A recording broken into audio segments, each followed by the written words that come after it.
Find yourself looking for a new job or change in career? Monster.com is here to help. We are not only here to bring you job postings, but also AI interview prep and salary tools, expert career advice, and top-notch resume services. We've got everything you need to land your perfect job fit. Discover the magic of finding the ideal job with Monster.com. Your future starts now. Visit Monster.com today. Your next job opportunity is just a click away.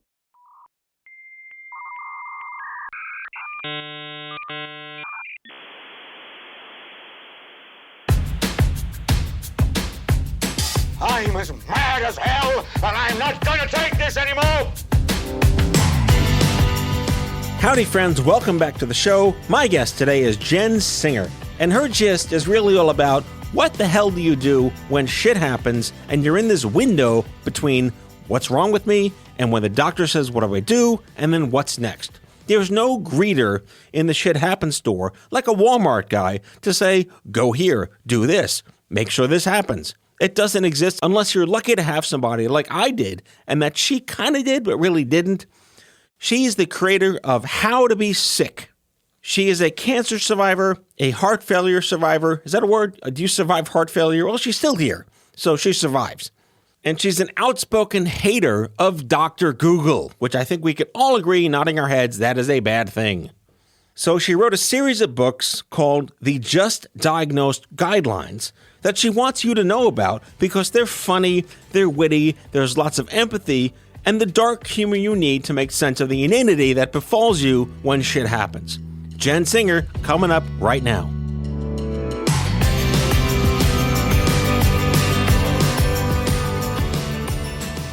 All right, Jen Singer, my first question. How the hell are we both still alive? I don't know, but I'm glad we are. I agree. Aging gracefully is a privilege. It is. When I actually round up my age, like a 4-year-old, they say, how old are you? I'm like, well, I'm going to be 56. Is that like rounding up at the supermarket for like charity donations? Definitely. Just the same thing. Same exact. So I've only had cancer and a stroke, but you have the trifecta. So let's start down the rabbit hole of, the fuckery of Jen's health. And that should be the title of my memoir, The Fuckery of My Health. Yeah, I had non-Hodgkin's lymphoma, stage 3, when I was 40 years old. Was told, oh, well, you're a mother, and you're 40. So, of course, you're tired. And so was misdiagnosed for months and months and months. And that kind of cancer, you don't want to be misdiagnosed for that long because it'll kill you within a year. Or did they say it was a good cancer? No, they called it the bad cancer. Okay. Yeah, after they told me it was Hodgkin's, which is the good cancer, and went oohed and awed all about that, I come to find out, no, it's the bad cancer, and I assumed that I was going to be dead by dinner. I love the stories of hematologic cancer patients because it doesn't sound like cancer. Oh, Hodgkin's lymphoma. Okay, that's not so bad, right? No, it's blood cancer. Yes, well, I figure anything that ends in oma is not good. Coma. Stoma. Neuroma. Tacoma. I don't know. I've never been there. I'm sure no one it's from fine. Washington listens to the show anyway. It doesn't Okay. matter. All right. I'm sure it's lovely. Yeah. Well, SeaTac's a good airport, but I digress. I digress. And actually, Seattle Children's Hospital. Yes. Really good place. Very good. Among the many places you've been traveling to get your care, what's the Where's Waldo best place The best place to get care? that you've gotten care at? Cornell saved my life here in New York City. That's where I had my cancer treatments. And NYU Langone is where my heart failure specialists are. Oh, wait, that's right. You had a bonus. Yes. I just, I'm basically could write a Zagat's of hospitals. My goodness. Or what's it, the Lonely Planet of Cancer? Yeah, definitely. You are a human Fodor's guide Yes. of what the fuck's going to go on. All right, so was the heart failure related to your cancer treatment, or is that like an unknown? We think it was. So I had the atomic bomb of chemo, R-CHOP, with bleomycin. Let's put in everything drastic, caustic that you possibly could. Also, mycin, things that end in mycin, also bad. Omas and mycin. Yeah, and I had both the omas and the mycin. So it doubles your chance for lifetime chance for heart failure. And then as a bonus, I had radiation directly to my chest. And guess what's in your chest? Your heart.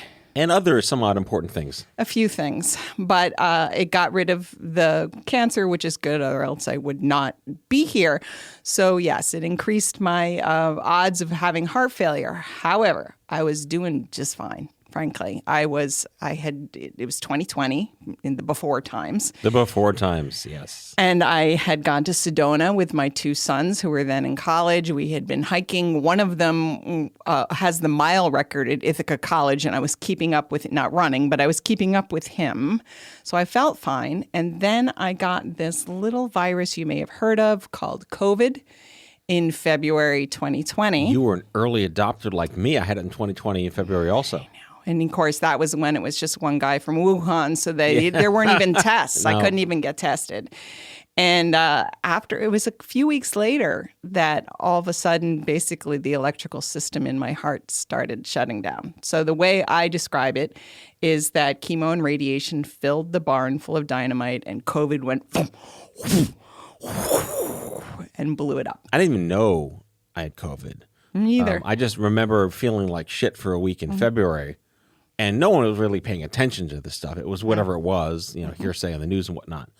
But then in April, was it April or March, the pediatricians started getting the blood tests to see if you had the antibodies. That was before there were any real medicines or real home kits. Right. The antibody tests. So we went with the kids to their doctors and we got the blood tests. And it turns out that all three of them, my kids and my wife, had no antibodies. But I had like the highest level of antibodies I'd ever seen since they started tracking it like in 6 weeks. Of course. So I had like super COVID classic. You did. It is COVID classic. Well, I caught it, I think, on a train to Boston. There was someone coughing behind me. This was before masks and all, again, before we all knew that. I came home and then it seemed to go away. So I got on a plane to Seattle. And as soon as I got up in the air, it just all came out of my head. So I basically typhoid married everybody from Seattle. And you're welcome. I'm back. Yeah. But again, this goes back to how cancer is the gift that keeps on giving. Yeah. And so I was diagnosed in 96, right before there was anything in the universe to do anything about anything. And I very, very probably horribly recall, in the worst sense of remembering, my oncologist said to me, "Don't ever be a runner. Oh. Stay out of the sun." Oh. Yeah. And then they gave me like the little coupon, like one car wash, get 10 free, whatever the where they punch the cards. Yeah. You may have these side effects in the next couple of years. It's like death, more death, a third death, Yeah. a fourth death. You just get nuked. Yeah. And all right, so let me ask you this question, because again, I look at history as a teacher. You were at some of the best centers in the world. Yeah. Was there a survivorship program for you? Not that I know of. No, there wasn't. And that's a shanda. Yeah. They should be like, you know what? We know it ain't over when it's over. Here's a Right. whole bunch of crap to do to be aware of things that are going to happen to you that no one can possibly predict. Yeah, I feel like I was just kind of on my own. I was happy that I got to see my kids grow up, and I felt like it was behind me, but never completely behind me. And then now it's with me all the time. I have a pacemaker. I have actually a defibrillator. You carry one around with you? No, it's in my chest. You have an embedded defib? I have, yeah. Is that a thing? It's an ICD. Yeah, it's a pacemaker with a defibrillator built in. So if I go, it's going to jolt me kind back. of zaps me back? Yeah, from what I hear from other people who have heart failure, it's like getting kicked in the chest by a mule. So it's not like it's something you won't know that happened. Does Siri say clear before it does it? Sadly, no. Okay. You should prepare yourself, right? Definitely. That's crazy. So you became the accidental, I don't know, advocate? What would you call yourself? Yeah, a patient advocate. Yeah. Because I've been a patient for so freaking long. I mean, today, as you know, I had to get a blood test, and it took them 3 times to get the blood out, even though I said to them, use a butterfly needle and do it in my hand. They all think they can do it because, my veins, I'm so see-through. Yeah, listeners, Jen and I were texting before the show earlier today, and she was like, I might make it, but they have to stab me the right way. Great. Yeah, and they did. They always have a sharpshooter. They brought Stephen in, and Stephen got the Even vein. the sharpshooter, the Hawkeye of hematology. There always is one. does this go back to like they didn't listen to you, or is that still what this is? Yeah, yes. Now, I would have been more forceful had I been in the hospital and was being poked repeatedly by various needles. I would have said, oh, no, you're using a butterfly needle. But this woman wanted to give it a whirl, so I let her try. I shouldn't have. I should have really been more forceful. Well, that's another thing, too. I talk endlessly about the idea that most people aren't born with what I like congenital chutzpah. Like we can be, our own, be our own advocates, kind of like a trope. Not everyone has that baked into them. But at some point, can you just get pissed enough to be not quite rude but forceful? Oh, my gosh. I stormed out of a hospital against medical advice. Yeah, they had just put in a PICC line. And I had a doctor, this was in New Jersey, and I had a doctor in New York telling me, you need a PET scan. And they didn't have a PET scan machine at this hospital. And so then they tried to hedge their bets and say, you can't leave with the PICC line in. That's a liability, which is people walk around with PICC lines all the time. That is true. So I held up my arm, said to the nurse, then yank it out. And she did. And I was bleeding all over the place and got in the car and went over the George Washington Bridge, got that PET scan, and found out I had the bad cancer. I love that there is a good cancer and a bad cancer. Isn't that fantastic? It's so lovely for the people who have good cancer. Yes, there's only good cancers every now and then. Yes. Like brain cancer. Oh, my gosh. It's a great cancer. Somehow I don't think so. No, there isn't any. So, all right. So you had like the death knell of chemotherapy. And they didn't give you any warning that this will just like be with you for the rest of your life? That I had a chance of heart failure? Yeah, like you don't go through Chernobyl easy bake oven and come out clean. There really wasn't a lot of warning. It was, look, we saved your life. Go on. I Get had, over it. Yeah. I mean, in the beginning, this type of cancer is most likely to come back in the first 2 years. So I was having PET scans every quarter. I've had 14 PET scans talk about Chernobyl, plus the radiation to my chest. Wait, can you pick up paper clips yet? I can. That's a real skill, by the way. I can light up the Rockefeller Christmas tree, I believe. They plug it into you? They do. That's amazing. Yeah, so I guess that's all we were focused on, and I didn't have a cardiologist checking on me. I until poof, my heart stopped. Yeah, It was like the light shutting down, in the stadium after the big game. Boom, boom, one at a time. So you and I are big fans of the cancer cat poster game. Hang in there, you'll be fine. Here's a ribbon, right? What was that like for you? Stop with the platitudes, people. This is the thing that gets me the most angry. It is that we have been taught these platitudes like be positive and stay strong. Everything happens for a reason that do not make people feel better. They actually make you feel way more lonely. And don't even get me started on if there's anything I can do, because that's homework. Well, that's the thing. I remember at Stupid Cancer, we had like courses in how to respond to people when they say that, because it's hard. I mean, there's a level of empathy. It's hard to channel because maybe they mean well. But, what do you say to somebody when they don't know that you shouldn't say something? Okay, so I'm on a mission to do better than mean well. And I think we can all learn how to do that. And the first is very simply through active listening. Mm-hmm. So someone says, I have cancer, I'm having a bad day. And instead of saying, oh, but it will get better, and try and talk them out of their feelings, reflect back. So today is a particularly bad day. And then listen. Mm-hmm. And then validate what they say. Because when you don't do that, they won't share as much and they feel like they can't. I sat in my hospital. I laid in my hospital room at 4:00 every morning, watching the sun rise over the East River, praying to God that I would see my kids grow up. And I could tell no one that, because it would terrify them, especially if they were close to me. Yep. And most people don't know how to hold space for that. Well, not everyone reads Dale Carnegie either. Like, that's really what this is, right? Like, it's repeat back to somebody what they said to you in inquisitive fashion. With empathy. Yes. We all need empathy. For some reason, we've been taught that we need to, kind of like, oh, shiny, and put out of in someone's face if they've been diagnosed with something big. You must have a good attitude. But we know that there are studies that show that a good attitude does not cure cancer. Right. It also goes back to, I mean, just saying that harkens me back to the heyday of Livestrong. Yes. Because they had, their mantras and the little funny agency fonts and whatnot. Right. I mean, at the time it was important because society was getting aware. Like, cancer became like pop culture in a sense. Yes. But this whole idea of attitude is everything, which was Lance's dogma. Mm-hmm. I get it. It's a great thing to say. It is a cat poster statement. Mm-hmm. But you're right. Like, it's okay to be pissed. Yeah. It's okay to be angry.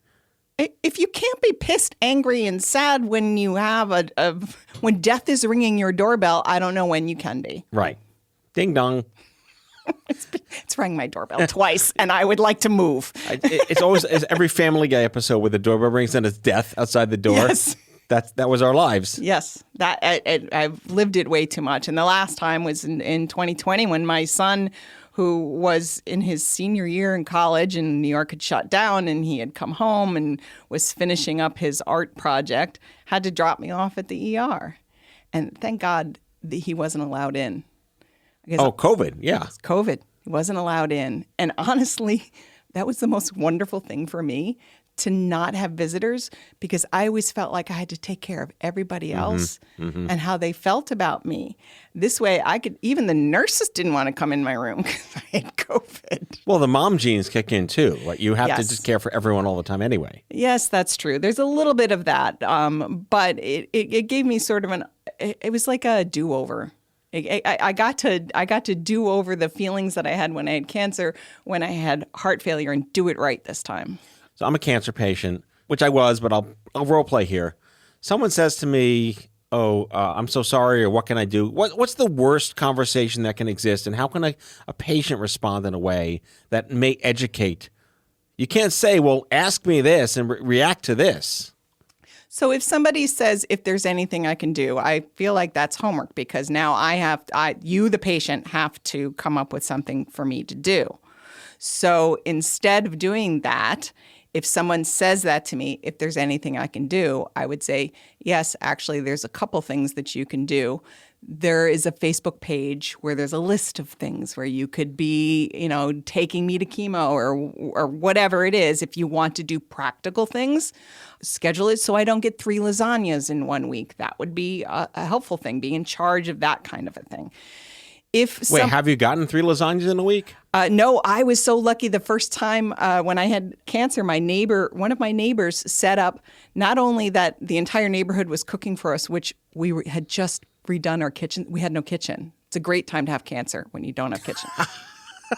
Because everyone wants to cook for you. Yes. And she would set it up so that it was something different every other day. So I never had 3 lasagnas. I thought that was a brilliant move. That's good luck, though. Yeah. But I mean, it's kind of nice when the people that you think exist in your life come out of the woodwork for you. They did, and it was in a neighborhood that, my house was the frat house for 5th graders. It was like, all of the kids hung out at my house. I think they just wanted me back in my pantry too. So I'm a cancer patient, and I'm asked, is there anything I can do? Mm-hmm. But I don't really have anything for them to do. Mm-hmm. What is my response? Thank you so much for your interest. My sister is running all of that. Please give her a call. Put it off on someone else. I say that there are these circles of support. The people who are closest to you obviously are in the middle, and your doctors and the people who are affected by your cancer on a daily basis. And then you move the circles out till you get to social media. To be careful what you share on social media, or those people are going to send you lots of lasagnas. I've come up with a bit of a copy-paste response to people. I mean, I'm different because people know who I am in certain cases, and it's okay to have dark humor with me. Mm-hmm. I'll just shit, that sucks. I'm going to go get you a Hallmark card. There we go. Yes. Or wait, I'm going to invent the Hallmark card for this moment. Yes. People they want to help. They don't know how to help. And for a lot of people, physically doing something makes a difference. So if they can help you logistically, let them know how they can help you logistically. If not, then, Jesus, sign things like, I could really use a nice blanket. Yeah. Like a cancer registry. Yes. Yeah, now that's smart. What a great idea. To the business world. Definitely. But this goes back to the days of like CaringBridge and Care Pages. Yeah. Remember those guys? Yes. I mean, this was a million years ago, if they're still around. But it was the first place, like the internet did good. Right. It was the first place you can go to kind of privately tell your story and privately invite people so you don't go over it.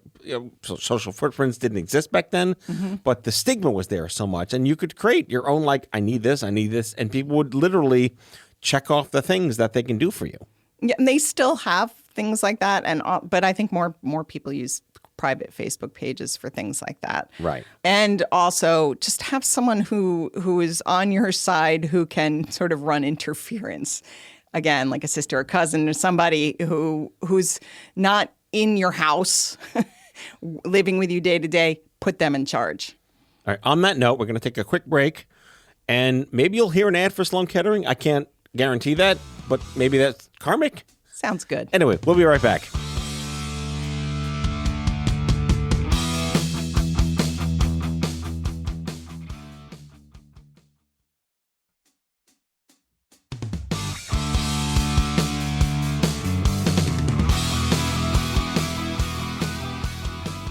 If you heard an ad for Sloan Kettering, you're welcome. And that ad knows who you are, so good luck. That's so bad. I'm the worst. All right, let's go back to, like, I like the term happens to have. Most people don't happen to have something in their life that helps them in the moment they need help. I happen to have my uncle, who was a geneticist in 1995. I mean, he'd been a geneticist for 30 years before then, but he was the one that helped me understand that the chemotherapy they wanted to give me would have permanently damaged my nerves, and I wouldn't be able to play piano again. I mean, my story, I was a pianist, I lost the ability. I'd rather play again at some, but if I didn't have him, I would have obviously said yes to chemotherapy, and I would never have played again. I happened to have him. Another good example is my friend Joe, also brain cancer survivor, same birthday as me, same year as me. Bizarre, I met him in 2014. But he's a researcher in blood cancers, and his mom had multiple myeloma. And he went to the doctor's appointment with his mom, and he knew about a clinical trial for her multiple myeloma. Wow. The doctor didn't believe him. Oh, geez. Like, they got into an argument. Who are you to tell me that there's a trial for your mom? Yeah, of course. And then, of course, they fired the doctor, got the new doctor, and got his mom on the right trial. Good. She happened to have a son in her life who knew these things. Right. It doesn't happen enough that people shouldn't have to happen to know something or know someone in the moment. Were you alone? Did you discover this all by yourself? Did you have a lifeline? I did not. We have what I call a medical enforcer, somebody who can come in and tell you what you need to know. I am now a medical enforcer for many people, as my brother says, this fall on NBC. Jen Singer, medical enforcer. However, We need the Law and Order sound, like dum-dum. However, I was a writer and could research things on my own. Because you have a job and that's your life. All of the non-cancer part of Jen. Yeah, I actually do things besides go get blood tests. And I also knew people who knew people. So there were other people who had had the same cancer I had, and I got them on the phone, and they could give me as many insights as possible. I guess in a way, come to think of it, it was my gynecologist.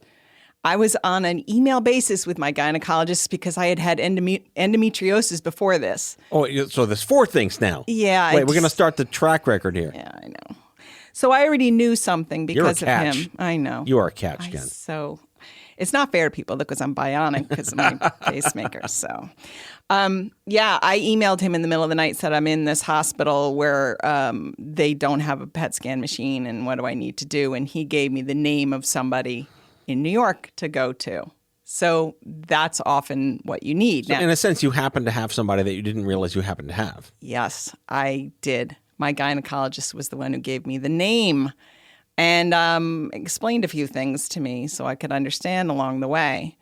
Everybody needs someone like that. So do you have a brother-in-law who's an ER doctor? Do you know someone who's a nurse? Do you know someone who's a researcher? Do you know someone who's a patient? Because they know a lot, especially if they've had the same exact thing you've had. Right, and that's also a level of privilege, too. If you happen to know somebody or happen to have somebody, there are many people that don't. But this is kind of where we're going to get to in terms of your career path. Yeah, I don't recommend this path where you have cancer and then become a medical writer. But that's exactly what I did. A couple of years after I had cancer, I saw this ad come through for a job where it's freelance, where I would be writing the website for a major hospital here in New York City. And darn it, I got it. I had an equivalent version of that because my first job out of cancer was working at an ad agency whose clients in healthcare made the drugs I was on. There we go. I couldn't escape it. That's very meta. Very meta. It was incomparable. I mean, I'm just thinking now, 26 years ago, one of their clients made the antiemetic I was taking. Wow.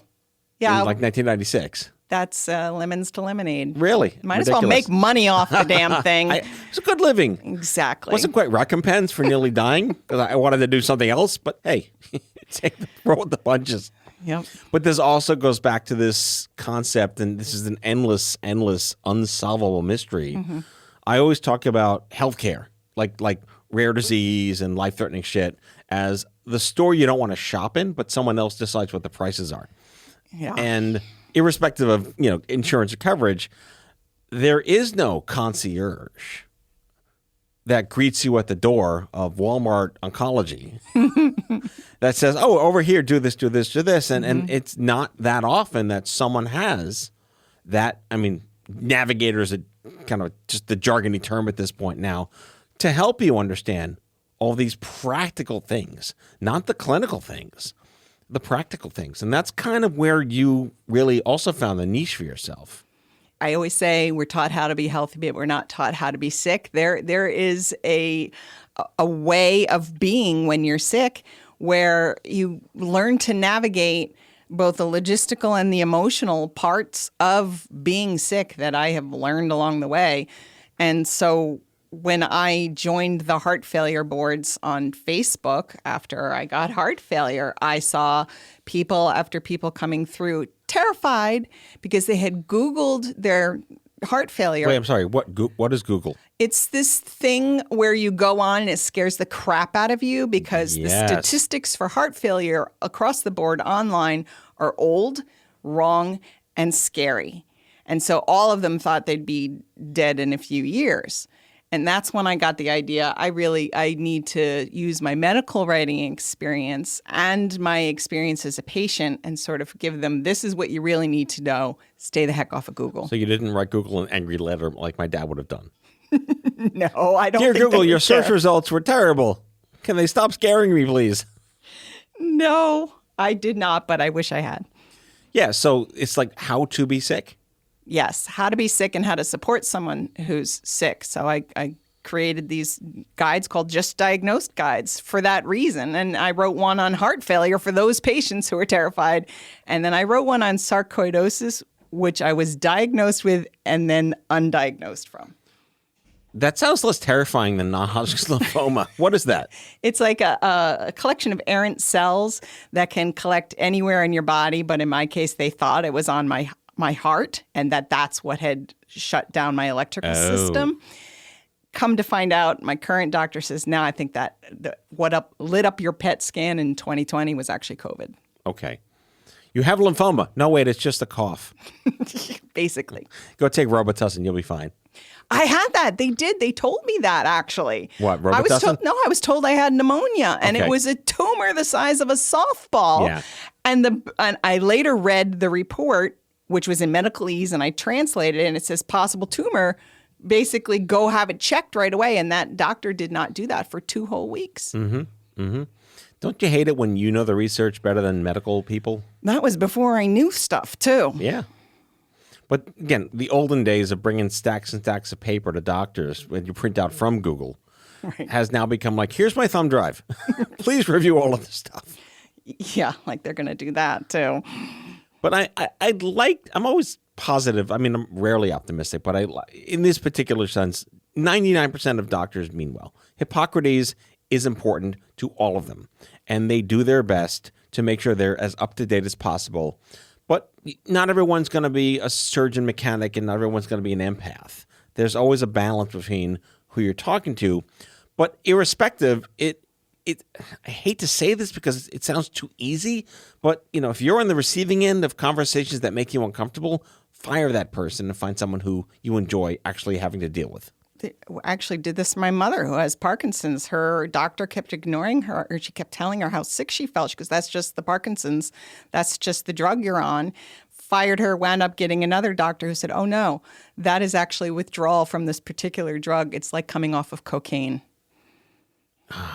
Prescriptions. I love the smell of something in the morning. Yeah. All right, so let's get to the Just Diagnosed guide. We learned why it exists. Right. You never woke up and said, I can't wait to write these guidelines one day for people. It's like, I'm going to get cancer and hear Matt's show one day. Like, no one says these things. So how are you getting these out to people? I am doing podcasts where I can reach patients. I know a podcast you could come on. Tell me all about it. This guy, he's got some really amazing listeners. I have so much podcasting and TV experience from my old days as a mom blogger. I figured this was the way to go. But I have a website called justdxguides.com where you can go and find all of the guides there. Just DX guidelines. Guides. Justdxguides.com. Justdxguides.com. Well, we'll put a link in the episode description. Thank you. For Yes. sure. And what's the reception been?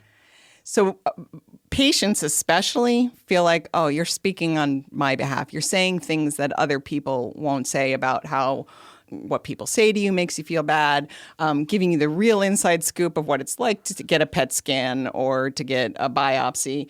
And people who are trying to support people who are sick are excited about it because now they know how to do it. Right.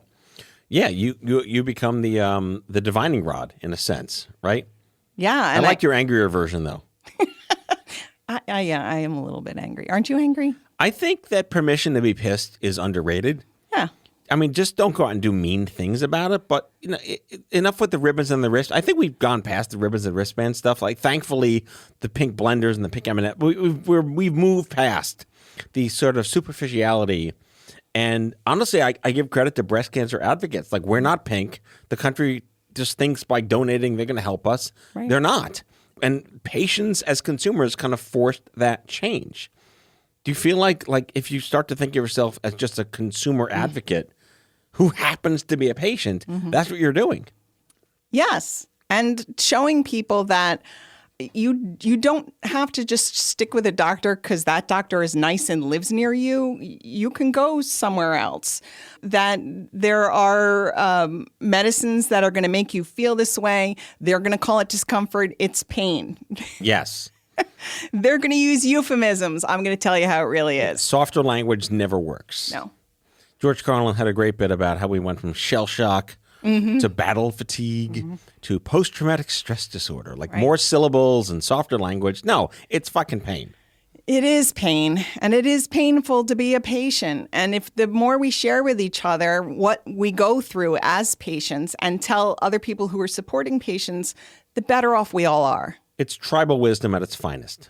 It is. All right, Final Jeopardy. All right, so channeling your ghostwriter side. By the way, do we still say ghostwriter? Is that still acceptable? It's still ghostwriter. Is it a co-writer, co-author? Collaborative writer. Collaborative writer. Because it has more syllables. Yeah, I think it does it injustice, right? Like, did they put your name on the book too? Depends. Some of them will put it on. Some They of them should. Yeah, but some of them don't want to. It's leaning more and more to. I collaborated with Jen Singer. I see. Okay. Yeah, because I would think if someone's writing a book for you, in a sense, they should get some credit on the book. Yeah, or cash. Or there you go. There's always some kind of compensation, of course. All right. So my question, I guess, is do we really need more cancer books? So a good cancer book is never about the cancer. It's about the change in you that comes from whatever trauma, which in this case is cancer, that you went through. So a memoir should not be, these are all the things that happened to me when I had cancer. A memoir should be a slice of, this is what happened to me, this is what I learned, this is how I've changed, and this is why it matters to you. So do we need cancer books? I wouldn't even call them cancer books. I would just call them memoirs about the thing that happened to me. Well said. I just go back to these are human beings that write these books. These are passion projects. They have to express themselves. No one, I think, does it to be bought by Random House and become Oprah. Like, that's not why we do these things. Mm-hmm. But this idea of, I had cancer and so can you, I think we're over that. Yeah, that's kind of old school. Again, that's just describing this bad thing happened to me. Right. This bad thing happened to me, and why does it matter is what makes a good book. Right. Storytelling. Storytelling is everything. You just got happy. I know for a moment. I found the happy Jen Singer. Just say storytelling and I'll smile. Well, I can't thank you enough for coming here on the show and sharing your crapness with all of us. I'm so happy to be in New York and no one's taking my blood pressure. You're like a female Jenga. So endometriosis. Hodgkin's lymphoma, which they thought was non-Hodgkin's, the bad cancer. So endometriosis, the bad non-Hodgkin's lymphoma, horrible COVID classic shitness, and like heart failure. Heart failure. And then sarcoidosis, but undiagnosed from that. So non-sarcoidosis. Yeah, that one you can pull away. That had the most syllables. So I'm going to go with it's probably best that that's not the one you had. It's hard to say. All right. Well, again, the website is? JustDXGuides.com. JustDXGuides.com. Jen Singer, I adore you. I love you. Thank you. It's so great to see you. So good to see you.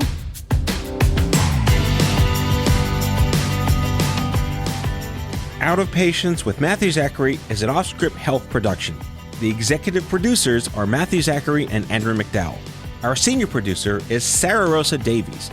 It's mixed and edited by Sarah Rosa Davies and Kyle Moore. Special thanks to Brianna Seeley for added support.